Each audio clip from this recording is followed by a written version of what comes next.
Comment améliorer la vie des travailleurs togolais?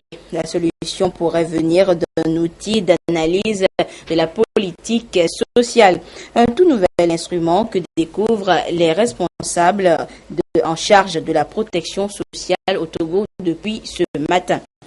Bâtir une nation unie et prospère sur la base de valeurs républicaines grâce à des sensibilisations. Telle est la mission des 26 associations retenues après le concours de citoyenneté initié par le ministère en charge de la formation civique. Les lauréats ont reçu leur prix ce matin à Lomé. Et puis, qui de Donald Trump ou d'Hillary Clinton sera le 45e président des États-Unis d'Amérique? Les Américains et même la planète entière attendent le verdict des urnes après le vote de ce mardi. Voilà pour les grandes articulations de cette édition. À toutes et à tous, bonsoir et bienvenue pour le 20h sur la télévision togolaise. D'abord, sachez que le Conseil des ministres s'est réuni ce mardi au palais de la présidence de la République sous la direction du chef de l'État Faure Esozimna Nyazingbe. Nous vous proposerons tout à l'heure le communiqué ayant sanctionné ce conseil. Au palais de la présidence de la République, toujours ce mardi, le chef de l'État Faure Esozimna Nyazingbe s'est entretenu avec une délégation du transport maritime égyptien. Une délégation conduite par Mohamed Ahmed El Dakak.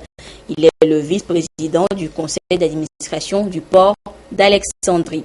Les échanges ont porté sur les échanges commerciaux entre le port d'Alexandrie et le port autonome de Lomé et surtout les possibilités de développement des deux ports et la formation des jeunes au métier de la mer.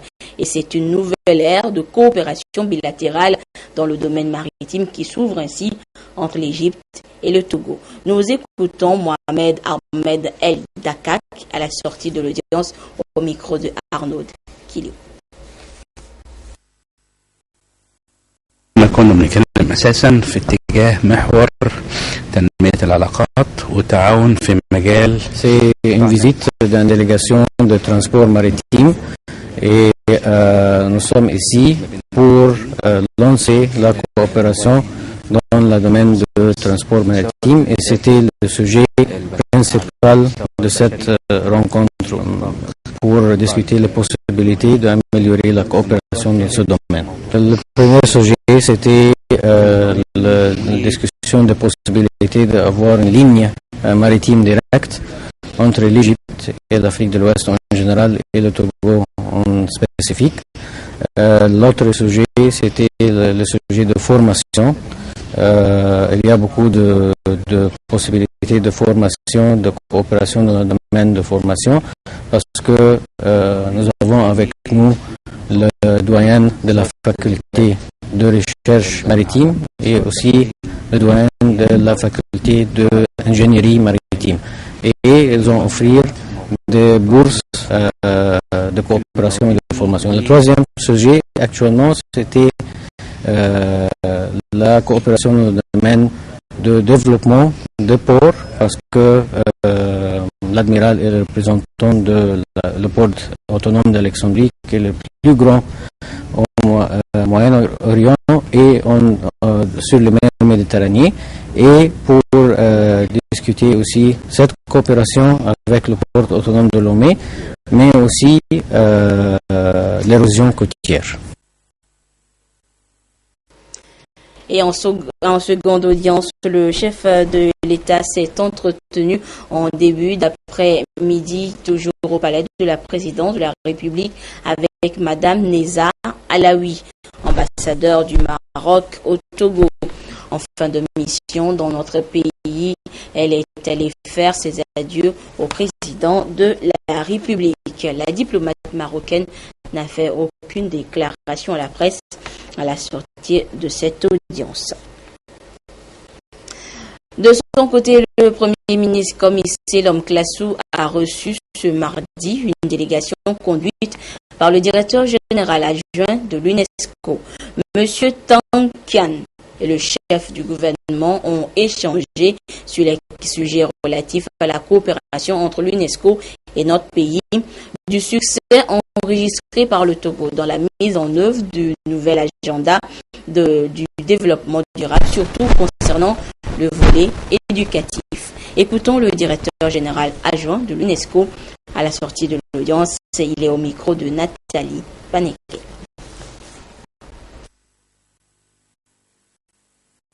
Je suis très heureux d'avoir cette opportunité de faire la discussion avec votre Premier ministre. C'est très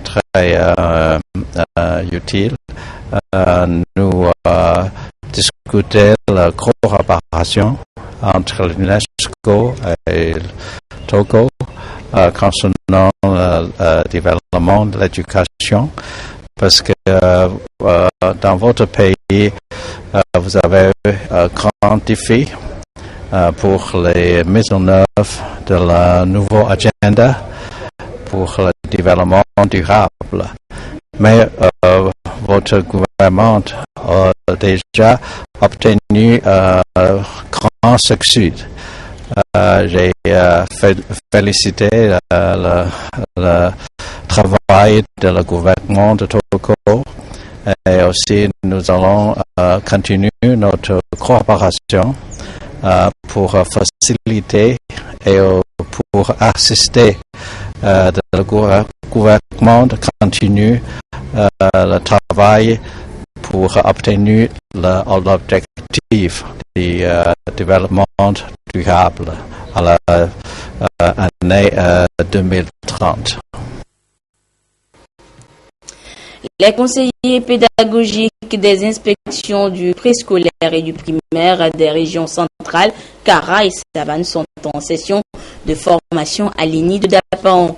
Un renforcement de capacité pour une pédagogie active et par ricochet un enseignement de qualité au Togo quelques semaines après la reprise des cours dans les écoles. Désiré Aloyi pour des précisions. Ils viennent des régions centrales, Kara et Savane, les conseillers pédagogiques de toutes les inspections du préscolaire et primaire, ici réunis pour une remise à niveau, un stage d'initiation aux pratiques pédagogiques actives pour répondre au programme sectoriel de l'éducation 2010-2020. Une session de formation pour améliorer la qualité des enseignements des élèves maîtres. Un personnel d'encadrement, s'il est bien outillé, donnera des résultats performants aux apprenants. C'est un besoin que le ministère a identifié et on a fait appel à des experts qui sont très expérimentés dans ces pratiques-là et qui sont venus en appui pour que nos enseignants enseignent mieux et que nos élèves apprennent mieux et qu'ils soient véritablement performants. Alors nous allons donner une formation à des techniques d'expression orale, des techniques d'expression écrite, des techniques de recherche en mathématiques et en études du milieu, histoire, géo et sciences, et des techniques d'éducation à la citoyenneté. Alors la particularité de ces stages, c'est qu'ils se passent aussi de manière active. C'est-à-dire ce que l'on apprend dans la salle de stage, dans la salle de classe, on va le vérifier en classe avec les élèves immédiatement. 3 semaines de formation avec le soutien du Centre international pour les pédagogies actives CIPAC France et AFD, Agence française de développement. Une fois outillés, les bénéficiaires seront engagés à accompagner et encadrer l'intégration des pratiques de pédagogie active comme démarche privilégiée de formation dans les ENI et établissements scolaires. Autre intérêt, assurer un suivi régulier des cellules pédagogiques dans les écoles associées. Les responsables en charge de la protection sociale au Togo découvrent depuis ce matin l'outil d'analyse des options de politique sociale. Il s'agit d'un instrument dont la finalité est d'aider les décideurs à pouvoir choisir des politiques de réforme sociale politiquement financièrement et techniquement réalisable pour améliorer la vie des travailleurs. Les précisions avec Komlan Vidagan et Tchatsina Baga. Selon le ministère de la fonction publique, du travail et de la réforme administrative, moins de 10% de la population togolaise bénéficie de la protection sociale.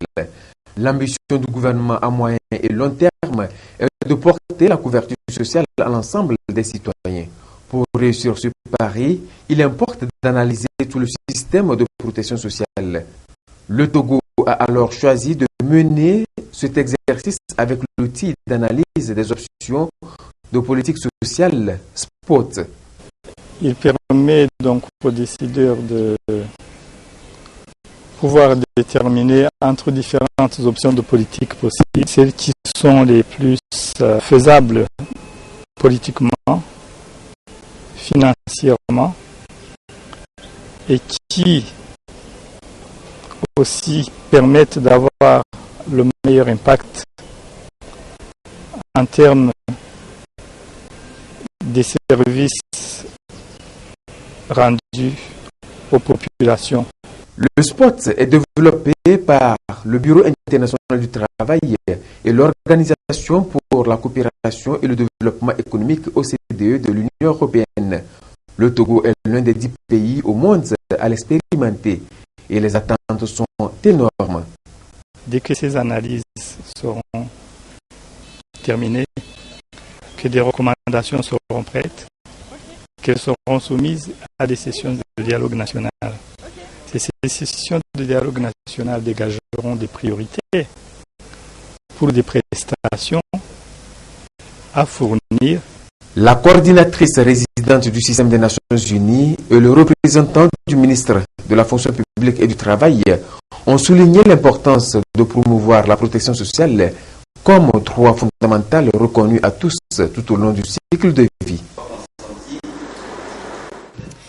Lomé abrite depuis hier une réunion des directeurs financiers et chefs comptables des agences membres de l'Association africaine des travaux d'intérêt public. Une rencontre axée sur 3 thèmes principaux: la planification budgétaire, la gestion des ressources financières et les ressources de financement. Elle va permettre à ces acteurs de mieux maîtriser les stratégies liées à la gestion financière au sein de leurs différentes agences. Carmen Madia Kakbo pour le compte rendu. Les agences d'exécution des travaux publics, à l'instar d'AGETUR, jouent un rôle important dans le développement socio-économique des pays. À ce jour, le volume des travaux exécutés par ces agences réunies au sein de l'Association africaine des agences des travaux d'intérêt public Africa-Type s'élève à 7 milliards de dollars US. Il convient donc de mieux préparer les acteurs en charge des finances de ces agences à mieux s'adapter au processus actuel de mondialisation des économies et la libéralisation du secteur de la maîtrise d'ouvrages délégués. Puisqu'il y a une évolution, disons, très très rapide, très fulgurante aujourd'hui de toutes les sciences. Le NTIC étant là, il faudrait que les DAF et les chefs comptables puissent s'adapter aussi correctement pour faire des prévisions budgétaires, pour pouvoir, disons, améliorer la présentation des comptes. Pour pouvoir mieux travailler, nous devons nous adapter à toutes les sources de financement. Il y a la Banque mondiale, l'Union européenne, l'UEMOA, et toutes ces sources de financement n'ont pas les mêmes procédures. Il faudrait effectivement que les chefs comptables et les directeurs administratifs financiers puissent s'adapter, disons, aux présentations, disons, selon chaque bailleur de fonds. Depuis sa mise en place en 1993, l'Association africaine des agences des travaux d'intérêt public Africa-Type a su promouvoir la coopération entre les pays africains en matière d'exécution des projets. Elle compte aujourd'hui 20 agences basées dans 17 pays d'Afrique, dont le Togo. Je vous l'annonçais en début d'édition, le Conseil des ministres s'est réuni ce mardi au palais de la présidence de la République sous la conduite du chef de l'État Faure Sozimna Nyazingbe. L'essentiel du Conseil avec le ministre en charge de la communication, Guy Madji Lorenzo. Communiqué sanctionnant le Conseil des ministres du mardi 8 novembre 2016. Le Conseil des ministres s'est tenu ce mardi 8 novembre 2016 au palais de la présidence de la République sous l'autorité du président de la République, son Excellence M. Faure Sozimna Nyazingbe. Au cours des travaux, le Conseil a examiné en première lecture un avant-projet de loi, adopté 2 décrets, écouté 5 communications et des divers. Le projet de loi examiné en première lecture par le Conseil porte révision de la loi numéro 2004-005 du 23 avril 2004 relative à la protection sociale des personnes handicapées. Le premier décret adopté par le Conseil porte organisation et fonctionnement du spectre des radiofréquences au Togo.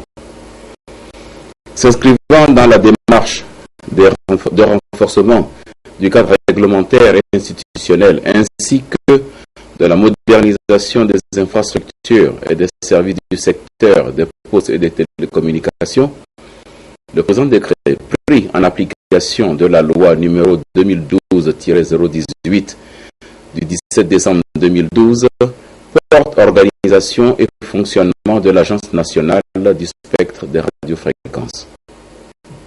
Cette agence a pour mission d'assurer l'attribution des fréquences aux différentes administrations et autorités affectataires, la gestion et l'assignation des fréquences radio électriques nécessaires au réseau de diffusion sonore et télévisuelle, ainsi que la coordination des fréquences aux frontières du Togo et les positions de notre pays à l'international. Le deuxième décret pris par le Conseil porte organisation et fonctionnement du ministère de la fonction publique, du travail et de la réforme administrative et fixe les attributions du dit ministre. Au titre des communications, la première suivie par le Conseil est relative à la participation du Togo à la TIGAT 4 organisée par la coopération japonaise les 27 et 28 août 2016 à Nairobi au Kenya. Organisée autour de la problématique du développement économique de l'Afrique à travers l'aménagement des réseaux logistiques pour la création d'un anneau de croissance en Afrique de l'Ouest, cette rencontre a permis à notre pays de soumettre 2 projets de requête pour financement. Le premier vise la réhabilitation et la construction du backbone Lomé 5AC. Ce projet répond à la volonté du gouvernement togolais de déployer l'Internet haut débit sur l'ensemble du territoire national et de relier Lomé à 5AC en fibre optique. La mise en œuvre de ce projet assurera la baisse des coûts de communication et améliorera très significativement la qualité de service au Togo et dans les échanges avec la sous-région et plus largement le reste du monde. Le second projet, quant à lui, porte création d'une technopole comprenant un data center et un centre d'innovation. Il s'inscrit également dans la droite ligne de la stratégie de l'État de faire du Togo un véritable hub numérique dans la sous-région.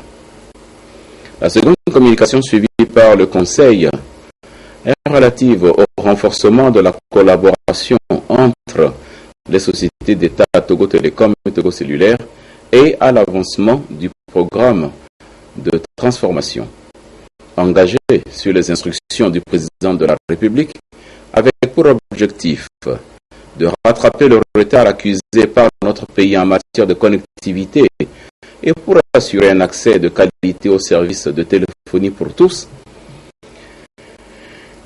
et à des coûts abordables. Le processus de transformation se déroule d'une manière participative et prend en compte les propositions émanant des cadres et des experts des deux sociétés. Ainsi, un diagnostic sans complaisance de l'existant a été dressé et les premiers résultats engrangés sur le terrain depuis le début du processus sont encourageants. La prochaine étape sera la réorganisation des deux sociétés d'État en un groupe avec une filiale infrastructure fixe mobile chargée des investissements, une filiale installation et support à la maintenance regroupant les équipes d'intervention terrain et une filiale service fixe mobile qui proposera des offres convergentes et innovantes aux clients particuliers et aux entreprises à des prix très attractifs. La troisième communication écoutée par le Conseil est relative à l'évolution des activités du projet du gazoduc de l'Afrique de l'Ouest. Conçu pour assurer le transport du gaz naturel du Nigeria afin d'approvisionner le Bénin, le Ghana et le Togo, il apparaît que le projet traverse quelques difficultés essentiellement dues à des cumuls d'arriérés nécessitant plusieurs rencontres de haut niveau entre les pays membres. Un plan de redressement du projet assorti d'un chronogramme d'exécution a été adopté par le comité des ministres chargé de ce secteur lors de la réunion de haut niveau tenue à Accra le 6 octobre et augure d'un retour prochain à la normale. La quatrième communication suivie par le Conseil fait état des importants besoins en ressources humaines constatés au niveau du ministère de l'Agriculture, de l'Élevage et de l'Hydraulique. En effet, afin de soutenir la dynamique positive constatée dans le secteur agricole qui contribue aujourd'hui à plus de 40% au PIB, mais aussi du secteur de l'hydraulique et de l'assainissement qui connaissent une nette amélioration, le renforcement des ressources humaines du ministère devient une nécessité. Le Conseil a pris acte de ces besoins. Enfin, le Conseil a suivi une cinquième communication relative au 15e forum AGOA, tenu à Washington du 22 au 27 septembre 2016. Ce forum, qui a réuni les ministres chargés du commerce des pays africains éligibles au programme AGOA avec leurs homologues américains, a permis d'échanger essentiellement sur le bilan et les perspectives du programme et l'après-AGOA à partir de 2025. Les pays membres de l'AGOA se réunissent annuellement, une fois aux États-Unis et une fois dans l'un des pays membres. À l'issue des travaux, il a été décidé à l'unanimité des participants que le prochain forum AGOA se tienne au Togo.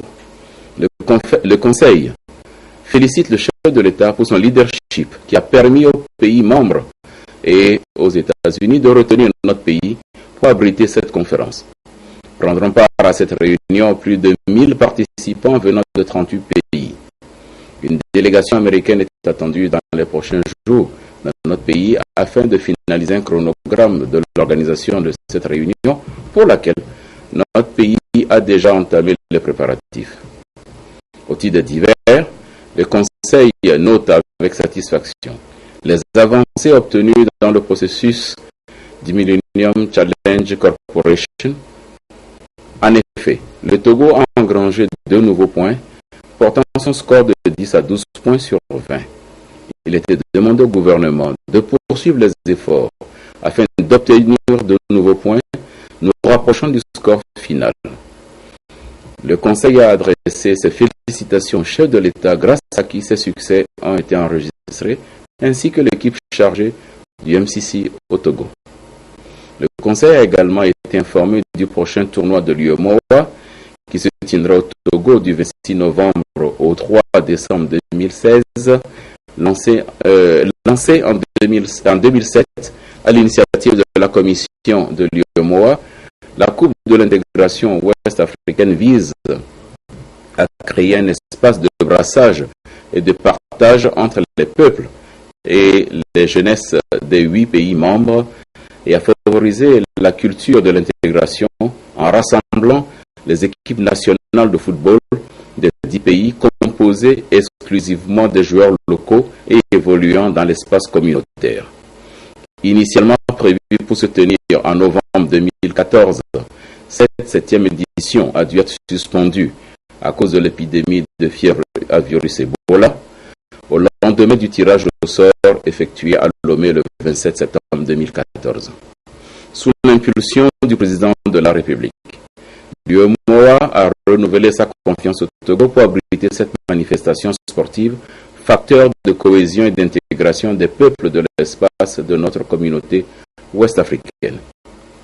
Le Conseil a également pris connaissance de la célébration au Togo de la Journée mondiale de l'habitat, dont le thème cette année est le logement d'abord.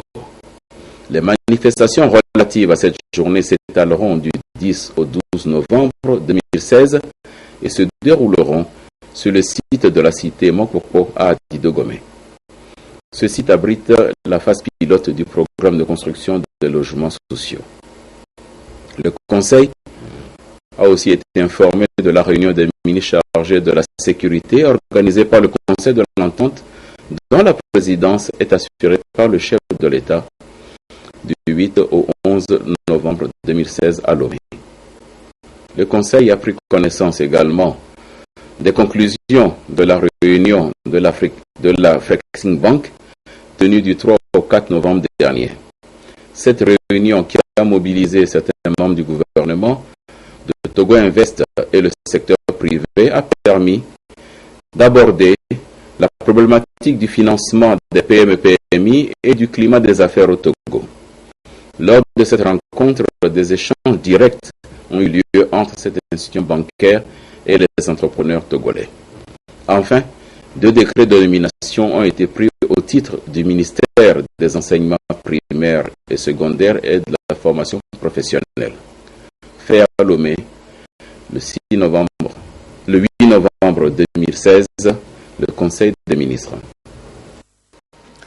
Et je vous donne maintenant lecture de ces décrets pris en Conseil des ministres.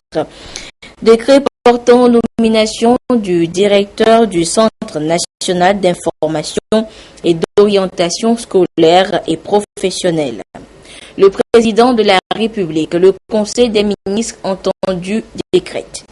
Monsieur Edjam Kossi, professeur d'enseignement général, spécialité histoire et géographie, précédemment en service au Centre national d'information et d'orientation scolaire et professionnelle, est nommé directeur du dit centre. Décret portant nomination du directeur de l'enseignement secondaire général. Le président de la République, le Conseil des ministres entendu décrète. Monsieur Alegbe Tafa, inspecteur de l'éducation nationale de classe exceptionnelle, spécialité mathématiques, précédemment chef de l'inspection secondaire de Bassar, est nommé directeur de l'enseignement secondaire général. Sont abrogées toutes dispositions antérieures contraires à ces présents décrets. Le ministre des enseignements primaires, secondaires et de la formation professionnelle est chargé de l'exécution des 10 décrets qui seront publiés au journal officiel de la République togolaise. Les responsables et acteurs des médias d'Afrique de l'Ouest sont en forum à Lomé. Il s'agit pour eux de réfléchir et soutenir la mise en place d'une fédération des maisons et centres de presse. Une synergie qui devra leur permettre de relever les défis auxquels fait face la presse dans son ensemble. Medina Salami. À ce forum, les responsables et acteurs des médias de l'Afrique de l'Ouest vont revisiter les rôles et missions des maisons et centres de presse, mettre en place un réseau d'échange d'informations et aider à la création d'une fédération. L'ambition est d'amener les maisons de presse à jouer efficacement leur rôle. Au terme des réflexions que nous avons menées sur les thématiques qui sont la mission et le rôle des maisons et centres de presse, le financement des maisons et centres de presse, la stabilité des maisons et centres de presse. Je pense que sortir de ces travaux nous pourrions effectivement mettre en place cette fédération. Cette fédération va promouvoir et renforcer les capacités des maisons centres de presse dans les pays où ça existe et de les créer là où ça n'existe pas. Le ministre de la Communication a encouragé l'initiative. Selon lui, cette fédération, lorsqu'elle verra jour, redonnera un nouveau visage à la presse qui est confrontée aujourd'hui à de nouvelles exigences. La plateforme que vous vous engagez à mettre en place vous accorde un privilège certain, non seulement auprès des autorités étatiques que nous sommes, mais aussi auprès de potentiels partenaires multilatérales et bilatérales qui seront par un mouvement d'ensemble apporter leur appui à l'ensemble des maisons et centres de presse de la région ouest africaine. La première étape, et sans doute la plus importante, reste donc l'autocritique et l'auto-analyse du contexte dans lequel vous évoluez et les possibilités qui vous sont désormais offertes. L'idée de fédérer le dynamisme et l'énergie des professionnels des médias est soutenue par l'Organisation internationale de la francophonie, l'OIF. L'OIF se dit disponible à accompagner cette vision de vitaliser l'espace médiatique en Afrique de l'Ouest. Je vous le disais également en titre, il y a quelques mois, le ministère en charge de la formation civique lançait un appel à projet pour vulgariser la politique de la formation civique justement et de sensibilisation des populations sur les valeurs républicaines. Eh bien, les lauréats du concours sont connus, vous les voyez là, ce sont 26 associations qui ont reçu leur prix des chèques ce matin. Nous y reviendrons en détail dans nos prochaines éditions. Le renforcement des capacités des agents des administrations douanières à lutter contre les criminalités liées aux espèces sauvages menacées d'extinction. Cette préoccupation est au cœur d'une rencontre régionale à Lomé, organisée conjointement par l'Office togolais des recettes et l'Organisation mondiale des douanes. Ce rendez-vous entend donner aux agents des différents pays présents les moyens nécessaires à la lutte contre le trafic illicite des espèces protégées. Les précisions avec Augustin Kossi. Lutte contre les trafics illicites des espèces protégées, un sujet inscrit au rang des priorités de l'Organisation mondiale des douanes, OMD. Les experts ici présents à Lomé vont passer en revue les meilleures pratiques en matière d'investigation, d'enquête, de livraison surveillée, ainsi que l'organisation des opérations de contrôle. Qu'on est sur une menace extrêmement sérieuse et particulièrement importante pour l'Afrique et tout son potentiel, tout son capital, son capital environnemental.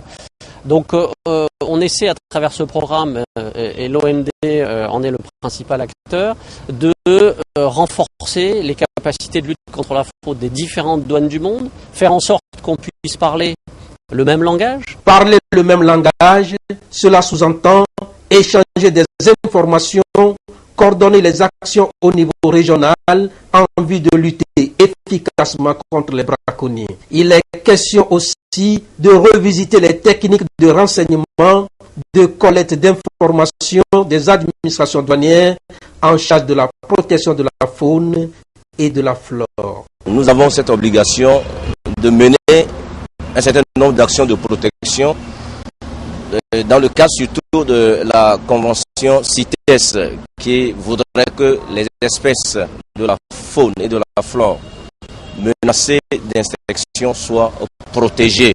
Les assises de Lomé permettront aux différentes administrations de mutualiser leurs efforts afin d'adopter une approche globale et régionale pour renforcer leur capacité de lutter contre le trafic des espèces contrôlées et autres produits contrefaits. Le président de l'Assemblée nationale informe les députés que la 4e séance plénière de la 2e session ordinaire de l'année aura lieu le jeudi 10 novembre 2016 à 15h au Palais des Congrès, siège de l'Assemblée nationale. Autre actualité, ce mardi, les Américains sont appelés aux urnes ce jour pour choisir leur nouveau président. Ils sont 226 millions à converger vers les bureaux de vote ce mardi, tout comme les deux candidats en course au fauteuil présidentiel, Hillary Clinton et Donald Trump. Regardez.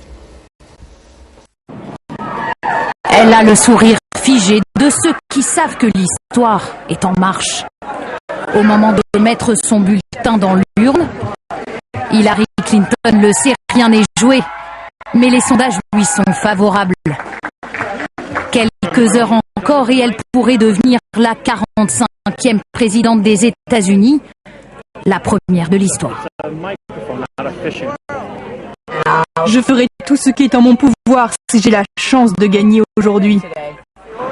En plein cœur de Manhattan, Donald Trump, accueilli lui par des huées devant son bureau de vote. Le milliardaire républicain joue aujourd'hui qui tout double et ne manque pas une occasion de faire le spectacle.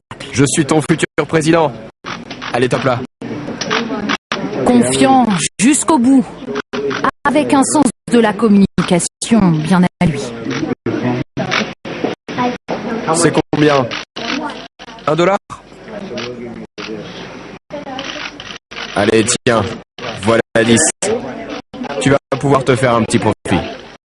Donald Trump mise tout sur l'impopularité de sa rivale pour remporter son pari fou. Mais la mobilisation des électeurs pourrait vite sceller son sort.